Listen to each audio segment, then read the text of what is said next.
Ambience സർക്യൂട്ടല്ലോ detail ആയി നമ്മൾ മുമ്പൊരു വീഡിയോയിൽ ഡിസ്കസ് ചെയ്തതാണ്. ഈ ലോ പറയുന്നത് ഒരു ക്ലോസ്ഡ് ലൂപ്പിലൂടെയുള്ള മാഗ്നറ്റിക് ഫീൽഡിന്റെ സർക്കുലേഷൻ എന്ന് പറയുന്നത് μ0 times the current enclosed by that loop ആണെന്നാണ്. പക്ഷേ ഈ ഇക്വേഷൻ കംപ്ലീറ്റ് അല്ല എന്ന് ഈ വീഡിയോയിൽ നിന്ന് നിങ്ങൾക്ക് മനസ്സിലാവും. നമുക്ക് നോക്കാം എങ്ങനെയാണ് മാക്സ്വെൽ അദ്ദേഹത്തിന്റെ ഡിസ്പ്ലേസ്മെന്റ് കറന്റ് എന്ന ഐഡിയ കൊണ്ട് ഈ ഇക്വേഷനെ കംപ്ലീറ്റ് ചെയ്യുന്നതെന്ന്. എല്ലാ കേസിലും ആംബിയസ് ലോ നമുക്ക് അപ്ലൈ ചെയ്യാൻ പറ്റില്ല. ഇവിടെ നമുക്ക് രണ്ട് സർക്കുലർ കപ്പാസിറ്റർ പ്ലേറ്റ്സ് ഉണ്ട്. അതുപോലെ ഇവിടെ ഒരു ഇൻക്രീസിംഗ് കറന്റും ഫ്ലോ ചെയ്യുന്നുണ്ട്. അതായത് കപ്പാസിറ്റർ ചാർജ് ചെയ്യപ്പെടുന്നുണ്ട്.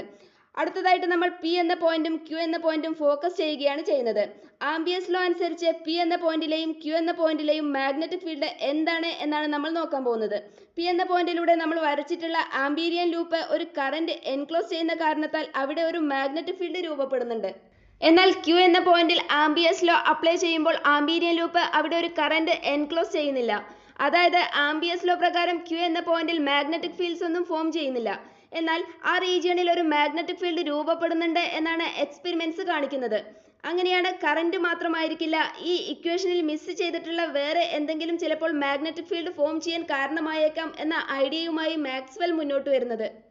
ചാർജുകൾ ഇലക്ട്രിക് ഫീൽഡ്സ് രൂപപ്പെടുത്തുന്നു എന്ന് നമുക്കറിയാം. എന്നാൽ ഫാരഡേ എന്ന സയന്റിസ്റ്റിന്റെ ചാർജ് ഇല്ലാതെ തന്നെ മാഗ്നറ്റിക് ഫ്ലക്സ് ചേഞ്ച് ചെയ്ത് ഇലക്ട്രിക് ഫീൽഡ് ഫോം ചെയ്യാൻ സാധിക്കും എന്ന ഡിസ്കവറി നമ്മൾ പഠിച്ചതാണ്. അതുപോലെ മൂവിംഗ് ചാർജസിന് അല്ലെങ്കിൽ കറന്റിന് മാഗ്നറ്റിക് ഫീൽഡ് ക്രിയേറ്റ് ചെയ്യാൻ സാധിക്കും എന്നും നമുക്കറിയാം. അങ്ങനെ മാക്സ്വെൽ മുന്നോട്ട് വരികയും അദ്ദേഹം പറഞ്ഞു ചേഞ്ചിങ് മാഗ്നറ്റിക് ഫ്ലക്സിന് ഇലക്ട്രിക് ഫീൽഡ് ഉണ്ടാക്കാൻ സാധിക്കുകയാണെങ്കിൽ ചിലപ്പോൾ ചേഞ്ചിങ് ഇലക്ട്രിക് ഫ്ലക്സിന് മാഗ്നറ്റിക് ഫീൽഡും രൂപപ്പെടുത്താൻ സാധിക്കും എന്ന്. ഇവിടെ കപ്പാസിറ്റർ ചാർജ് ചെയ്യപ്പെടുന്നതിലൂടെ ഇലക്ട്രിക് ഫീൽഡ് ജനറേറ്റ് ചെയ്യപ്പെടുന്നുണ്ട്. ഇവിടുത്തെ ചാർജ് ഇൻക്രീസ് ചെയ്യുന്ന കാരണത്താൽ ഈ ഇലക്ട്രിക് ഫീൽഡും ഇൻക്രീസ് ചെയ്യുന്നുണ്ട്. അത് കാരണത്താൽ ഈ ലൂപ്പിലൂടെയുള്ള ഫ്ലക്സും ഇൻക്രീസ് ആവുന്നുണ്ട്. ഇങ്ങനെ ഫ്ലക്സ് ഇൻക്രീസ് ചെയ്യുന്ന കാരണത്താലാണ് ഇവിടെ മാഗ്നറ്റിക് ഫീൽഡ് ഫോം ചെയ്യുന്നതെന്ന് മാക്സ്വെൽ വാദിക്കുകയും അങ്ങനെ മാക്സ്വെൽ മിസ്സിംഗ് ടേമിനെ ഇവിടെ ആഡ് ചെയ്യുകയും കംപ്ലീറ്റ് ഇക്വേഷൻ ഇൻട്രൊഡ്യൂസ് ചെയ്യുകയും ചെയ്തു. ഈ കംപ്ലീറ്റ് ഇക്വേഷനെ ആംപിയർ മാക്സ്വെൽ ലോ എന്ന് വിളിക്കുന്നു. ഒരേ യൂണിറ്റുള്ള ഫിസിക്കൽ ക്വാണ്ടിറ്റീസിനെ മാത്രമേ നമുക്ക് ആഡ് ചെയ്യാൻ സാധിക്കൂ എന്നതിനാൽ എപ്സിലോൺ നോട്ട് d∅dt എന്ന ടേമിന്റെ യൂണിറ്റ് കറന്റിന്റെ യൂണിറ്റിന് സിമിലർ ആയിരിക്കും. അങ്ങനെ ആ ടേമിനെ മാക്സ്വെൽ ഡിസ്പ്ലേസ്മെന്റ് കറന്റ് എന്ന് വിളിച്ചു.